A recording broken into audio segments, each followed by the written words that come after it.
Well, I'm giving you, that's Kendall, their sniper, giving you an update on haying. And the update is it ain't happening. We've been really fortunate. Like I said, you go from praying for rain to praying for it not to happen. So this is Saturday morning. I baled the other hay Thursday at lunchtime.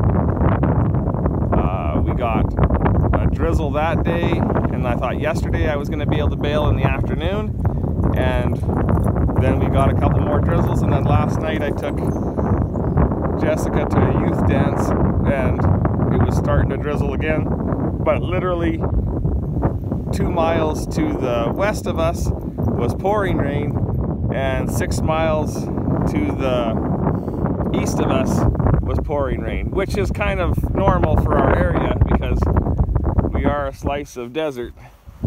So, but Ty came home last night, but instead of haying, I think we're going to go to a ranch rodeo that his guys he works with are all at. So I don't know what's going to show up. Come on, Mystic. She's feeling spry today. So you guys look at that corn. It's not the most beautiful corn by any means, and there's a little, damage from spraying and the wind. There's bruises on the leaves from the wind. Okay, Mystic. Oh, come on. We're working on neck reining, so.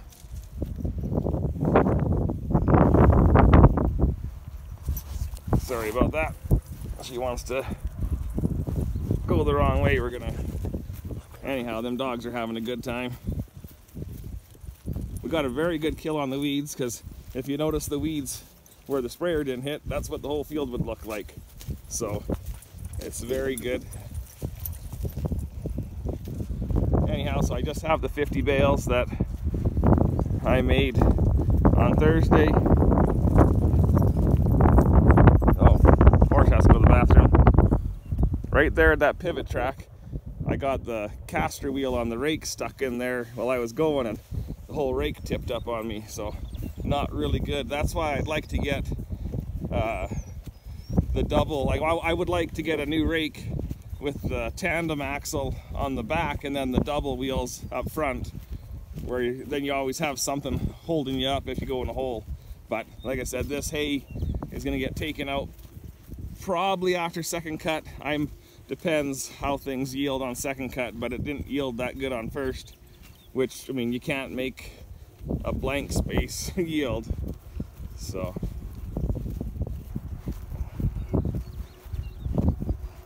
but anyhow, you take a look at that color of the corn, and now we're gonna look at what sick corn looks like. Mystic thinks we're going back to her buddies, so she's pretty excited. I trimmed her feet probably about five days ago, and I trimmed them a little too much and sorted her up a little bit. I didn't give her enough protection over her sole, and she's kind of favoring it.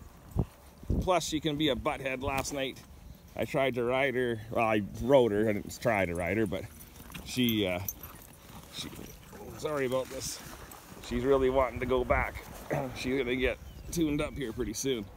So anyhow, this corn came up better than the other field because, holy cow, horse, because it was basically more mellow soil, didn't have all the soddy clumps from oh, sorry about that.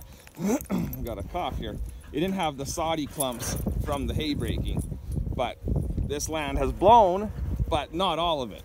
But if you look at it, a lot of those yellow leaves are just wind damage. But if you look at the color of this corn compared to the other and the size difference, you can realize that this corn's about 4 inches shorter, and it's a whole bunch more yellow. And I got digging through the chemical books. Here, just stop there, horse. I got digging through the chemical books, and the chemical that Dad used on the peas last year has some residue, and you're supposed to be able to plant field corn and be okay but sand, we grow a heck of a crop of weeds in sand anyhow, but for some reason in our sand, we hold residue more. And, you know, it goes back to the same adage we hear all the time, and is if we would have plowed the land, we'd probably be okay. But even the oats look different on the other quarter circle versus the other half circle. Here, I'll show you my weedy mess here. So this is that grass I planted, and then when the wind was blowing so bad, I had oats still in the drill, and I just came in and drilled into it to try to hold the land. And I got the, I was gonna say the drugs, used to treating cattle. I got the chemical yesterday, some Ambutox to spray this with, and what's gonna happen when I spray the Ambutox is oats doesn't like it. So it'll burn up the oats, which I don't really care about because the land's not going to blow now. But the oats are supposed to be at the 5-leaf to the flag leaf stage, but it also is going to hurt the AC knolls, which is a smooth and meadow brome cross, plus the intermediate wheatgrass. But Ambutox is the only thing I can spray that won't hurt the alfalfa and still get the broadleaf weeds. So excuse me, I keep coughing on you guys. But well, the dogs are having fun, eh? Mystic, you having fun? I don't think so. Anyhow, I would have sprayed it yesterday, but I still had Buctril M in the tank and I needed to clean it and then put some finish in it and let it soak for a while. It's a plastic tank, so it's nice to give it a day to mellow out and clean up before switching chemicals, because I really don't want to come in here and kill all the alfalfa. So, but crazy dogs, they have so much fun together. Anyhow, just one of those things, if this corn doesn't improve, you know, like if we get a couple more weeks and it doesn't look like it's getting any better, we'll just come and plant something else here. But at $120 an acre for seed and everything, I just assumed it would work out. But you know, like I said, as time goes and more irrigation, we might flush more of it away. So anyhow, like I said, it's just kind of a drizzle here. No one else wanted to ride with me, which is okay.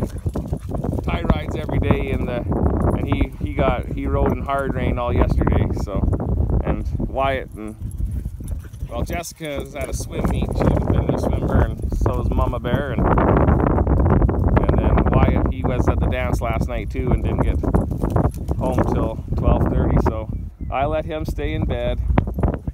So, but I guess it's 7 o'clock now. I should go wake him up. Don't want him getting lazy. So, flip you guys around. I'll let my horse stand for a second. So, be sure to comment, rate, there's my little thumbs up, and subscribe, and have yourselves a great day. Maybe have as much fun as them dogs are having. Bye-bye.